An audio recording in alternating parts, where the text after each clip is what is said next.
संस्कृति के रक्षक भले ही मोहब्बत के नाम से भड़कते हों, लेकिन प्यार हिंदू संस्कृति का अभिन्न हिस्सा रहा है। चाहे तो धर्म ग्रंथों को उठाकर ही देख लो, हर जगह प्यार के चर्चे भरे पड़े हैं।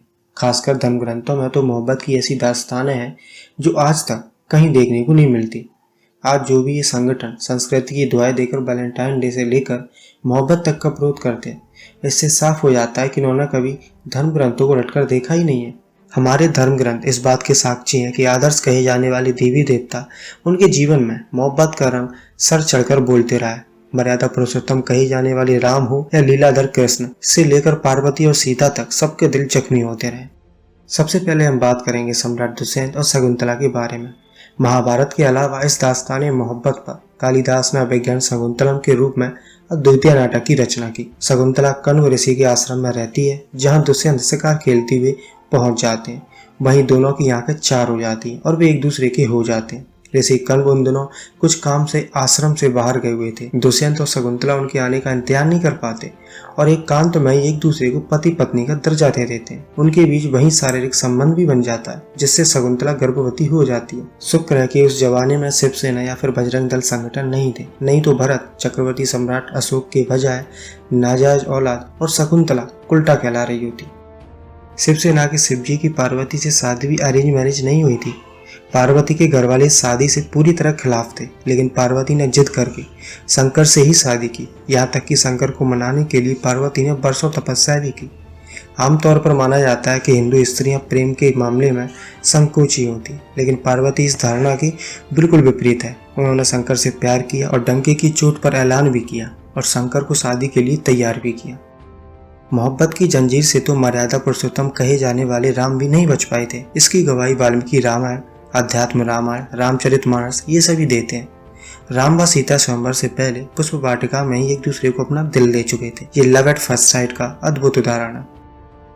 लीलाधर कहे जाने वाले कृष्ण और राधा की कहानी तो खैर जग प्रसिद्ध है। दोनों आज भी प्रेमी युगलों के लिए लव गुरु का काम करते हैं। एक दूसरे से मिलने और मान मनोहार के जिन तरीकों का इस्तेमाल राधा और कृष्ण करते थे, वे आज के प्रेमी प्रेमिकाओं के लिए मार्गदर्शन ही है। जैसे जंगल में फूल चुनने के बहाने मिलना, श्री कृष्ण का वेश बदलकर राधा के गाँव जाना। खास ये भी है कि राधा को किसी दूसरे पुरुष की मंगेतर भी बताया जाता है। फिर भी दोनों भारत में सर्वाधिक ख्याति प्राप्त प्रेमी युगल हैं। कृष्ण तो आजीवन ही प्यार के प्रबल समर्थक रहे। कृष्ण और रुक्मणी की शादी कोई अरेंज मैरिज नहीं थी, लव मैरिज ही थी। हद तो तब हो गई जब उन्होंने रुक्मणी को उनके घर से भगाकर शादी की थी। भागकर और भगाकर शादी करने वालों में रुक्मणी और कृष्ण ही नहीं है, इसके अनेक उदाहरण भी भरे पड़े हैं। कृष्ण की बहन सुभद्रा और अर्जुन की शादी भी भाग कर ही हुई थी। दोनों एक दूसरे से पहले से ही मोहब्बत करते थे। जब सुभद्रा की शादी बलराम ने दुर्योधन के साथ तय कर दी थी, तो सुभद्रा और अर्जुन ने भागकर शादी कर ली।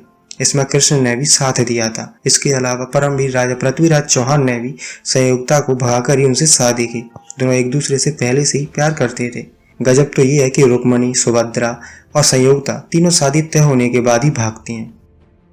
भीम ने हिडिंबा से शादी की थी, जो कि राक्षस कुल की कही जाती है। ये भी काबिले गौर है कि हिडिंबा व भीम की शादी भी मोहब्बत के बाद ही हुई थी।